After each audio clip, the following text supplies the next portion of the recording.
fitnah itu sesuatu yang sangat buruk terjadi, yang kaum muslimin harus menghadapinya, dan dia harus bertawakal kepada Allah Subhanahu wa ta'ala.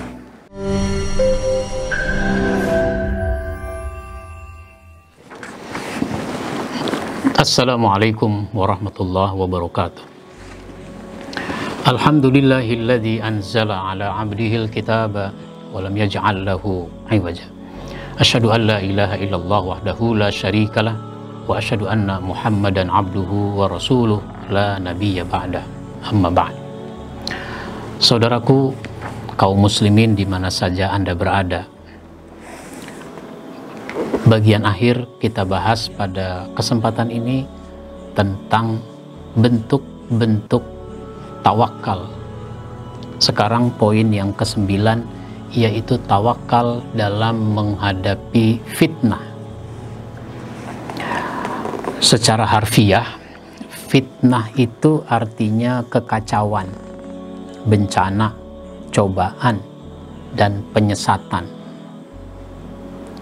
Jadi kita lebih banyak menyebut fitnah itu sebagai ujian. Namun dalam konteks bahasa kita, bahasa Indonesia, fitnah itu berita bohong yang terkait dengan seseorang padahal dia tidak begitu, tidak seperti yang diberitakan, tidak seperti yang dikemukakan. Oleh karenanya, fitnah itu disebut lebih kejam daripada pembunuhan. Karena fitnah itu sesuatu yang sangat buruk terjadi, yang kaum muslimin harus menghadapinya, dan dia harus bertawakal kepada Allah Subhanahu wa ta'ala. Di dalam surat Yunus ayat 84 sampai 85 itu disebutkan, dan Musa berkata, "Wahai kaumku, apabila kamu beriman kepada Allah, maka bertawakallah kepadanya. Jika kamu benar-benar orang yang berserah diri kepada Allah, jika benar-benar kamu itu muslim." Lalu mereka berkata, "Kepada Allah lah kami bertawakal. Ya Tuhan kami, janganlah Engkau jadikan kami sasaran fitnah bagi kaum yang zalim." Maka semua kita harus berhati-hati menghadapi berbagai macam cobaan. Jangan sampai cobaan membuat kita tidak takwa kepada Allah. Jangan sampai karena cobaan membuat kita menjadi durhaka kepada Allah, mengabaikan ketentuan-ketentuan Allah.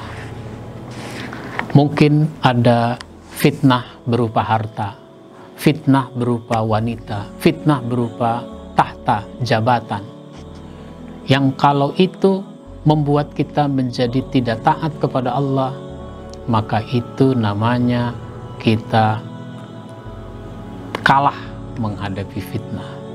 Disinilah pentingnya buat kita bertawakal kepada Allah, sehingga Allah menyelamatkan kita dari fitnah yang buruk. Seburuk-buruknya cobaan, kita tetap berada dalam kebaikan.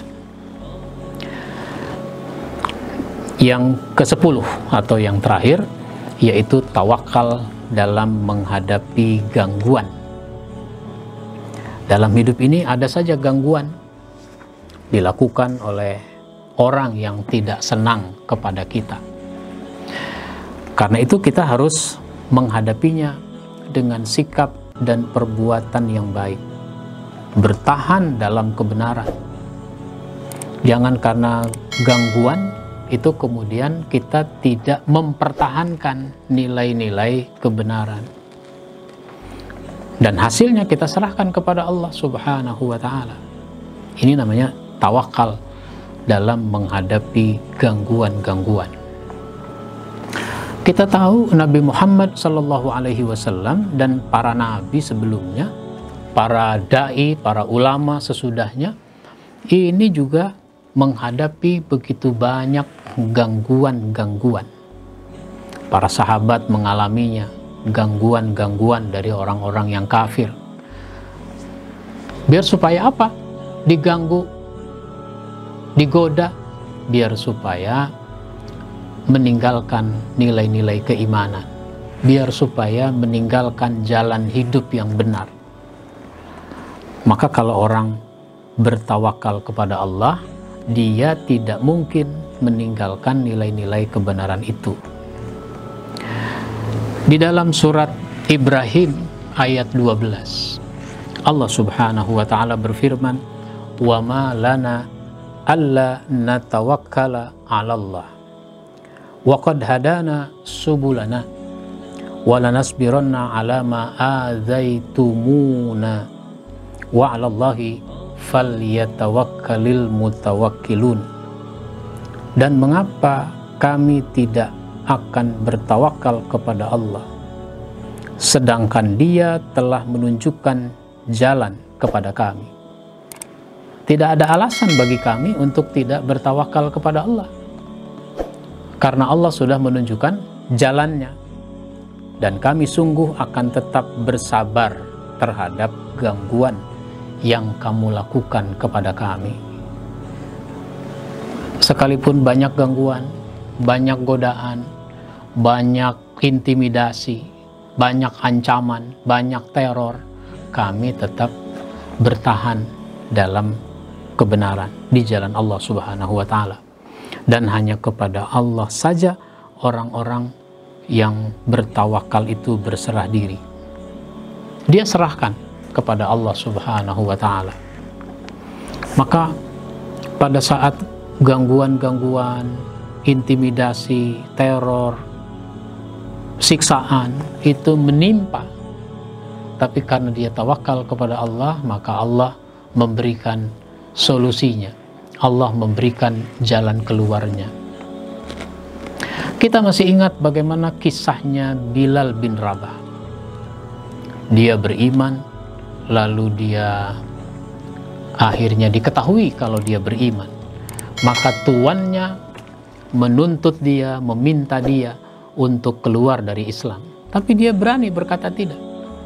Maka tuannya akhirnya marah. Itu Bilal diikat seluruh bagian tubuhnya. Tangannya diikat, kakinya diikat. Lalu ditarik dengan kuda atau dengan unta keliling padang pasir yang panas. Coba sekali-sekali kita jalan tanpa menggunakan sandal, tanpa menggunakan sepatu, jam 12 siang, jam 1 siang itu di jalan beraspal. Kira-kira bagaimana? Kita merasakan panas. Nah, ini padang pasir di siang hari yang panas. Bilal ditarik-tarik. Kemudian dia belum menyerah, karena dia selalu mengatakan Allahu Ahad, Allahu Ahad. Berzikir dia kepada Allah. Maka dia dicambuk. Hukuman kedua dia dicambuk. Sampai kulit-kulitnya terkelupas dan butir-butir pasir yang panas itu masuk ke luka-lukanya. Tentu saja dia merasakan sakit yang sangat. Dia tetap berzikir kepada Allah. Allahu Ahad, Allahu Ahad. Dijemur dia di terik matahari yang panas. Sampai puncaknya beberapa orang mengangkat batu yang besar lalu menindihkan di perutnya. Bilal merasakan sakit. Batu itu saja udah panas, apalagi ditindihkan di perutnya. Sakit dan panas luar biasa. Ternyata Abu Bakar As-Siddiq melihatnya, dan Abu Bakar langsung berkesimpulan tidak ada cara lain untuk menolong Bilal kecuali harus membebaskannya. Maka Abu Bakar ambil uang yang banyak, kemudian dibeli itu Bilal, ditebus. Berapa ini? Disebut harganya, udah nggak pakai tawar-menawar, dibayar, sehingga Bilal itu bebas, ditolong oleh Abu Bakar As-Siddiq. Jadi sangat banyak cerita-cerita semacam ini yang menggambarkan bahwa orang harus bertawakal kepada Allah dalam menghadapi gangguan-gangguan keimanan. Mudah-mudahan kita menjadi orang-orang yang bertawakal kepada Allah, sehingga kita dapat membuktikan keimanan kita kepada Allah Subhanahu wa Ta'ala. Insya Allah kita sambung dengan episode berikutnya dengan tema yang lain. Kita akhiri dengan mengucapkan wassalamualaikum warahmatullahi wabarakatuh.